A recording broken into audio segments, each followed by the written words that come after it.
Hello, this is the Watchdog, and welcome back to Fun with Watches. If watches weren't fun, you'd only need one. Today, we're going to review the Pagani Design PD1731. Let's start with the wrist check. I'm wearing this Phoebus Leviathan. As you can see, it's the 25th, so this Christmas morning. Although I probably won't publish this video till the 26th. But Merry Christmas, everyone. And Grogo's wearing my Pagani Design PD1758. Grogu said that now that Life Day is come and gone, I'm not allowed to mention Life Day in the opening Grogu jokes until after next Thanksgiving. I said, not even Life Day in July? He said Life Day in July is just a Hallmark holiday.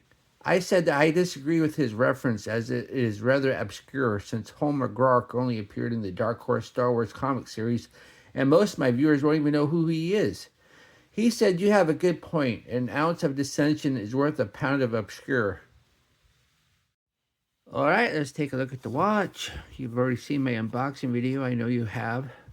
So we won't go over the contents. We'll just go straight to the watch. And here it is. Isn't that a nice looking watch? I really like it. I've almost reviewed 50 Pagani Design watches on this channel as they represent the quintessential sub $100 AliExpress homage watch. This one resembles a Rolex Oyster Perpetual, but is different enough I wouldn't call it a direct homage. If you do want a direct homage to the Rolex OP, Pagani Design makes the automatic NH35 powered PD1690 that I've already reviewed. I'll leave a link in the description. This PD1731 is a Quartz model featuring the Seiko VH31, which ticks 4 times a second, giving the watch an automatic like smooth sweep and eliminates any second-hand alignment issues. It also has doffing hands, which hasn't been seen on an OP since the 70s. It has the double batons at the 3, 6, 9, and 12, but the batons are a bit more subtle than a modern OP, and there is only a tiny strip of lume on the hands and not the indices. The doffing hands, glitter dial, and slimmer indices give the watch more of a dress watch look. This watch comes in ice blue, white, or green, so duh, I chose the ice blue. Looking at the AliExpress ad, it sure looked like that Tiffany blue that was so popular recently, but once I had the watch in hand, you can see that it is a different shade, and it looks like it has a glitter paint with some sparkle to it.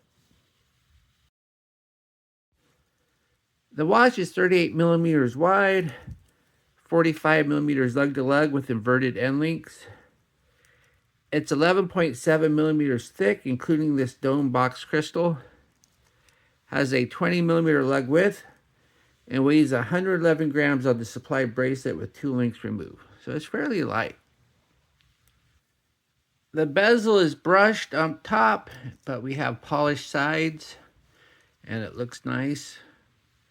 And then we have the dial. We have the Pagani Design logo up top, and it's applied, and there is no name Pagani Design on this watch.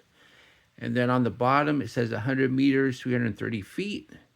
And that's nice too, because all it does is give the water resistance and doesn't mention the word water resistance, because we know what that means.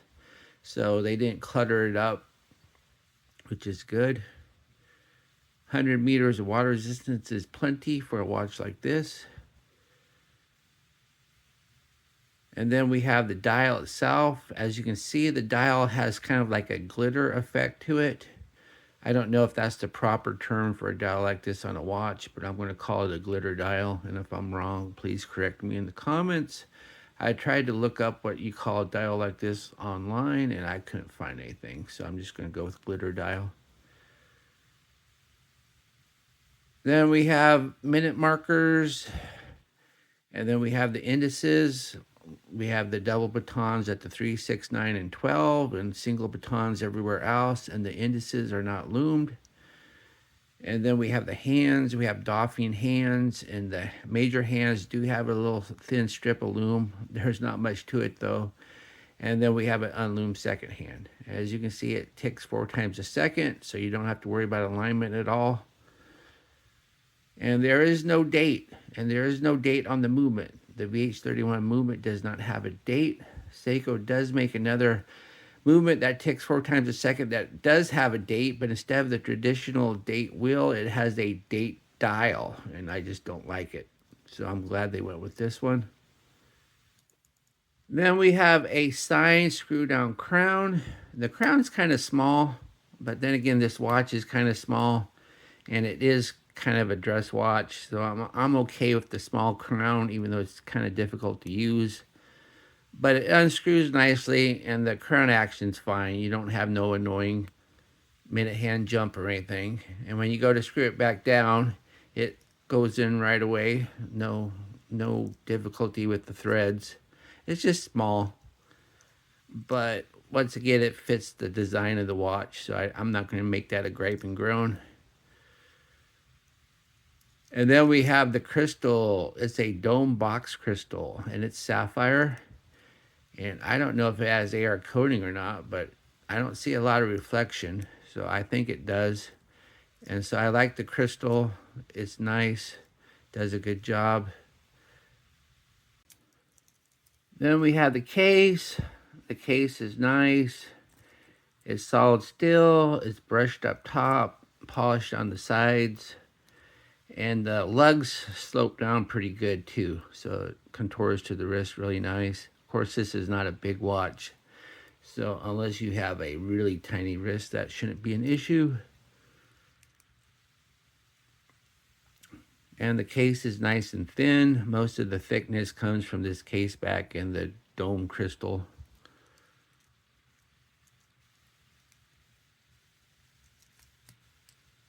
Then we have the case back. The case back is a screw down, and it's not a coin edge. It's got little notches for the wrench, so that's nice. I don't like coin edge, even if it is homaging a Rolex, because it's just a pain, because then you have to have the right size tool, where a wrench, you can just adjust it. So it says Pagani Design stainless steel, water resistant, 100 meters, and gives the model number. There's the case back's fine. It does the job, looks nice. No complaints about the case back. Underneath the case back is the Seiko VH31 movement. And this is a quartz movement that ticks 4 times a second. So you get quartz accuracy and convenience without worrying about that quartz annoyance about missing the markers. So that's always nice. A watch like this, if I kept it, would be a dress watch for me, so I wouldn't wear it all the time. It wouldn't be a daily, so it would be nice that it's quartz, because if you do want to wear it because you're going to a more dressy or occasion, you can just grab it and go. You don't even have to set it. Especially it doesn't have a date either, so you don't even have to worry about the date being off. So you don't have to worry about leap year and all that, or 30-day months. It really is a true grab and go watch. Then we have the bracelet. The bracelet is a 3-link oyster style, and the center links are fixed. This is not fully articulating, but the center links are brushed. And then we have solid end links, and they're inverted. So that's always nice. Always lets the watch wear a little bit smaller than it is.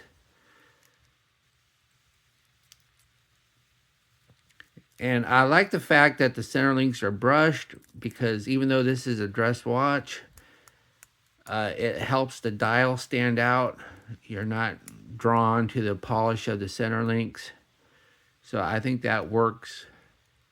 Of course, I'm no expert on dress watches, but I think I prefer that to polished. Then we have screw pin adjusters, and they've got nice big heads. And unlike most Pagani designs, there's actually holes on the other end, so when you're unscrewing them, when you get them all the way out, you can just push them out with a tool, which is always nice, because sometimes you'll unscrew them and they still won't come out, and then you have to get a wrench to grab them, either that or turn them upside down and start pounding on it. So it's nice that they have the holes. Then we have the clasp. The clasp is a milled clasp with a pressed upper. And for once, they didn't go with the Rolex style clasp, so I'm perfectly happy with that, even if they are kind of homaging a Rolex, because I really am not a fan of the Rolex clasp, because it's such a pain to use the micro adjust. This one, you have the micro adjust with holes on the side, so it's really easy to use it. So it's easier to get the perfect fit. And as you can see, I did move it in one hole of micro adjust, and it was easy to do. And it is signed, and it is fully brushed. So, yeah, it looks nice. And yeah, these clasps are a dime a dozen, and you see them a lot, but they work great. You never have to worry about the watch coming undone on you. So, I like them.